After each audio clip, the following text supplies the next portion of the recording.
로마서 6장 1절부터 13절까지의 말씀인데요.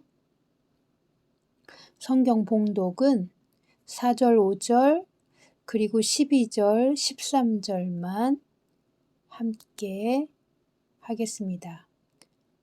4절 보십니다. 그러므로 우리가 그의 죽으심과 합하여 세례를 받음으로 그와 함께 장사되었나니 이는 아버지의 영광으로 말미암아 그리스도를 죽은 자 가운데서 살리심과 같이 우리로 또한 새 생명 가운데서 행하게 하려 함이라. 만일 우리가 그의 죽으심과 같은 모양으로 연합한 자가 되었으면 또한 그의 부활과 같은 모양으로 연합한 자도 되리라. 아멘.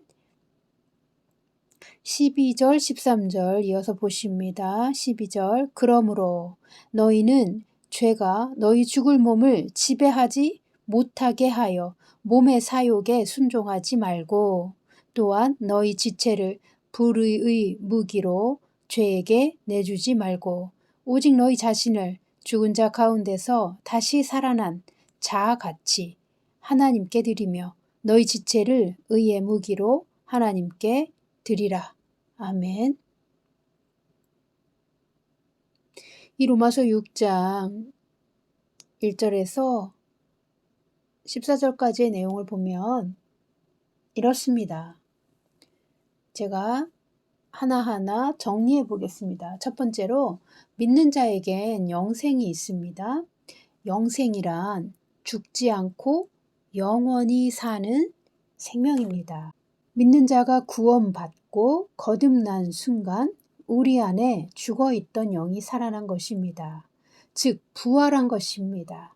아담이 범죄했을 때 죽었던 인류의 영이 그리스도 예수님의 부활로 다시 사는 은혜를 받았습니다. 우리가 예수님을 영접하면 예수 그리스도의 영이 우리 안에 들어오셔서 우리의 죽어 있었던 영을 다시 살리시고 영원히 사는 영생의 생명을 받습니다.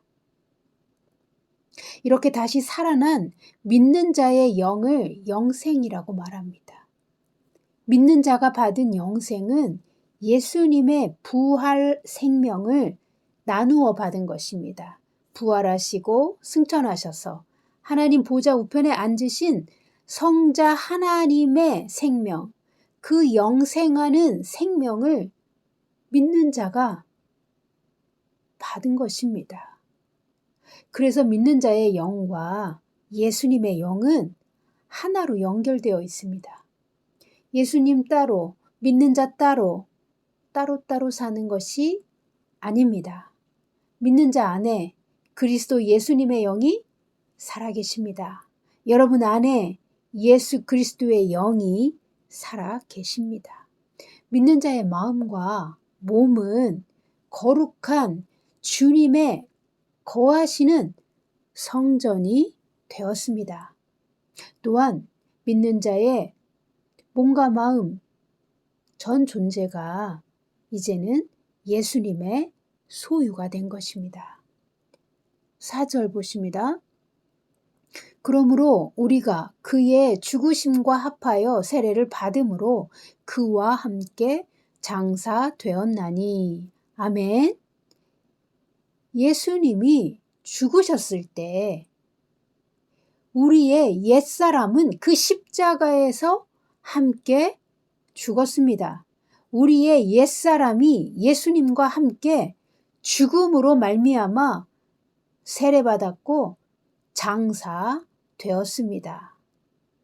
예수님이 십자가에 죽으실 때 거기 함께 죽은 나의 옛사람은 죄인이었고 길 잃은 미아였고 사탄의 종노릇 하던 어둠의 백성이었습니다.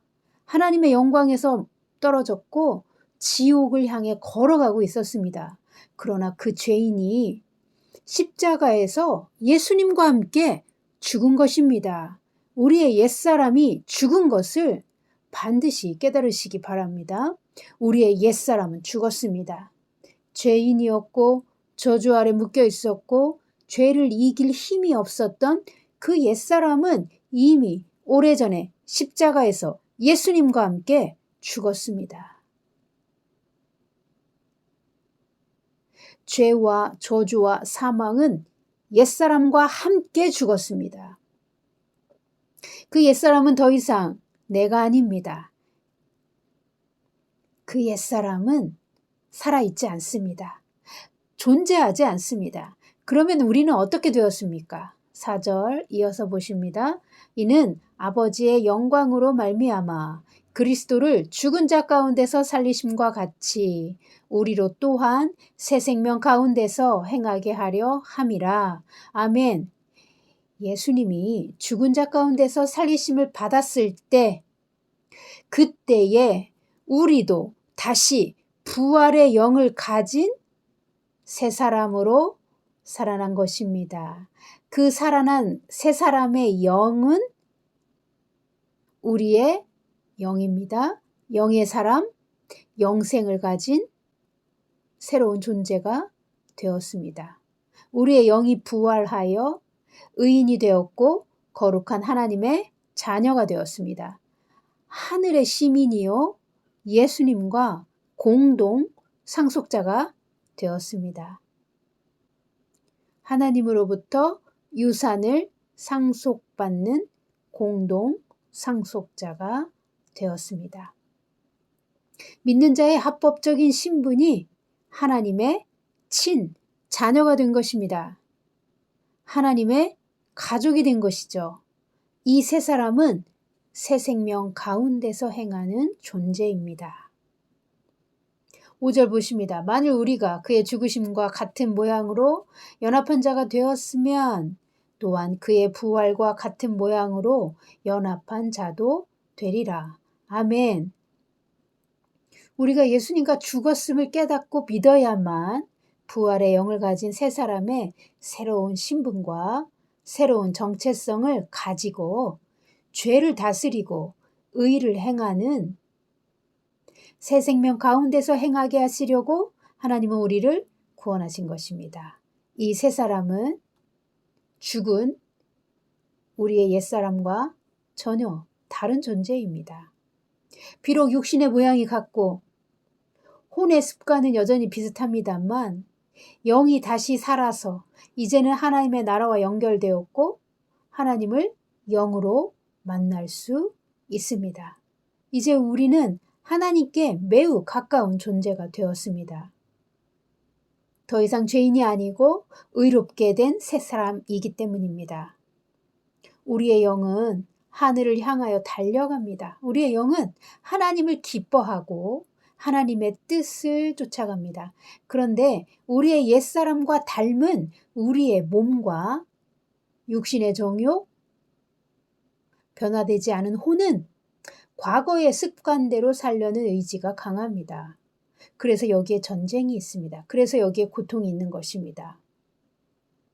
육체의 사람과 영의 사람이 한 존재 안에 같이 있고 서로 대적합니다. 육체의 사람은 우리의 겉사람입니다. 우리의 겉사람은 믿지 않는 다른 자들과 똑같습니다. 그러나 새 사람이 된 우리의 영은 하늘에 속한 신령한 존재입니다. 믿지 않는 자들에겐 이 속사람이 없습니다. 살아있지 않습니다. 그들은 영생이 없기 때문입니다.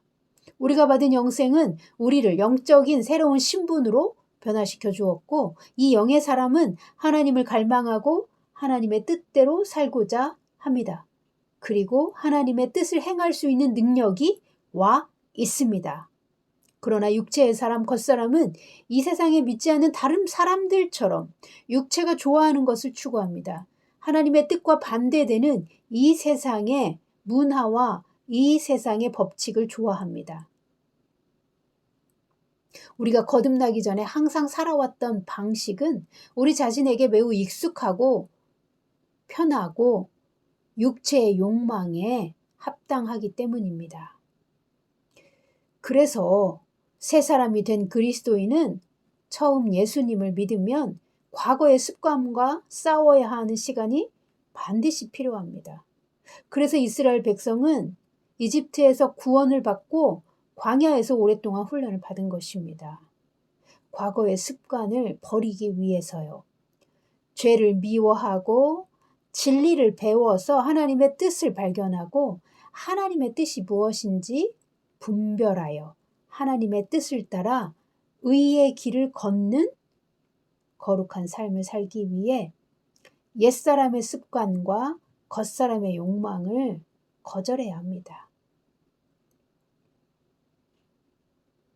이것이 믿는 자가 처음 광야에서 받는 훈련입니다. 예수 믿으면 갑자기 자동으로 복이 오는 것이 아닙니다. 새 사람에게 합당한 삶의 방식을 진리 안에서 다시 배워야 하는 것입니다.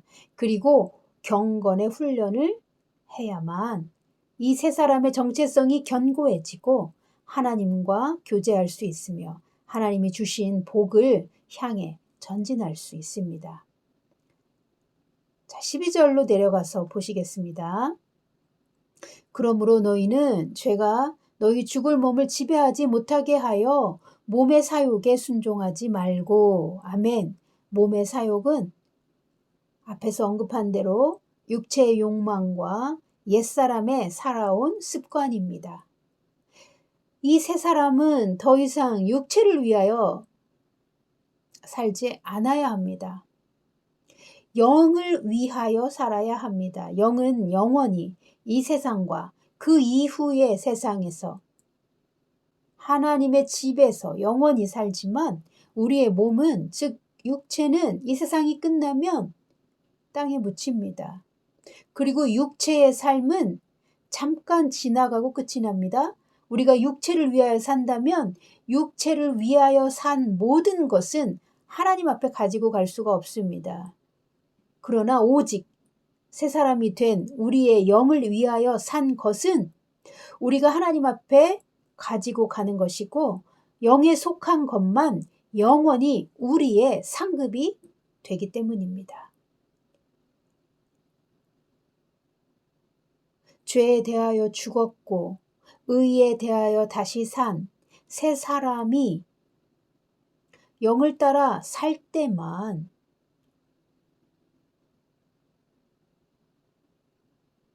하나님을 기쁘시게 하고 우리의 상급이 하늘에 쌓이는 것입니다.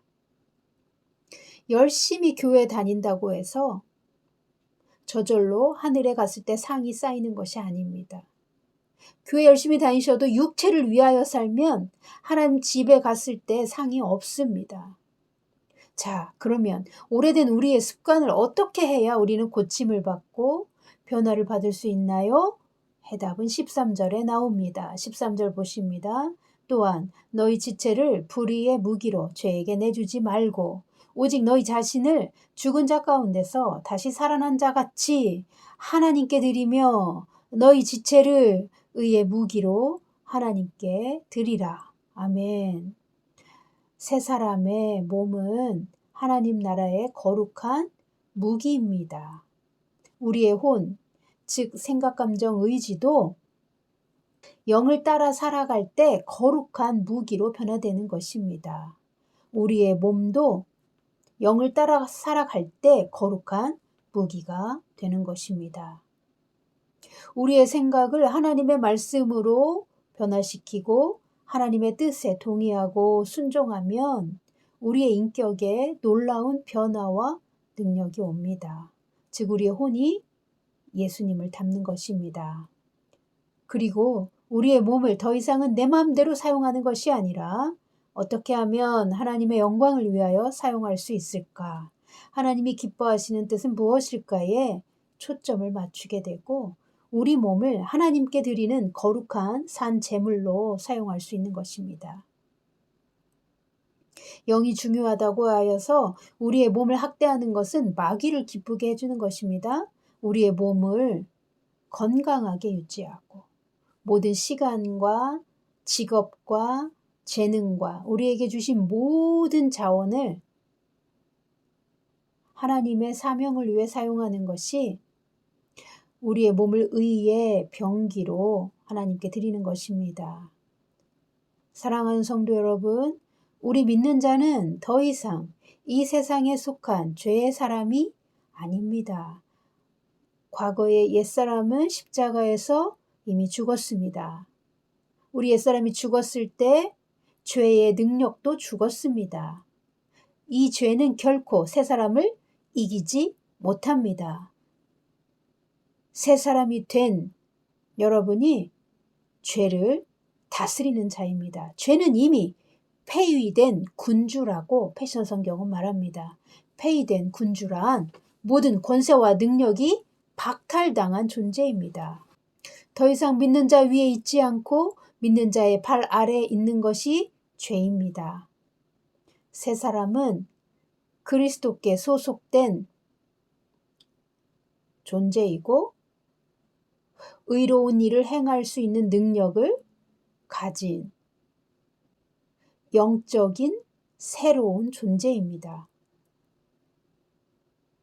구원받은 사람과 구원받지 않은 사람의 차이가 여기에 있습니다. 이 세 사람, 구원받은 사람은 죄를 이기는 능력을 받았습니다. 이 세상 사람이 아닙니다. 하늘에 속한 하나님의 자녀입니다. 우리 안에 의를 행할 능력을 주셨습니다. 예수님의 부활의 능력입니다. 그러니 죄가 원하는 것을 결코 내주지 마십시오. 그것의 결과는 사망과 저주입니다. 죄의 습관과 죄의 사고방식을 따라가지 마십시오. 믿지 않는 이 세상의 사람들이 사는 것처럼 살지 마십시오.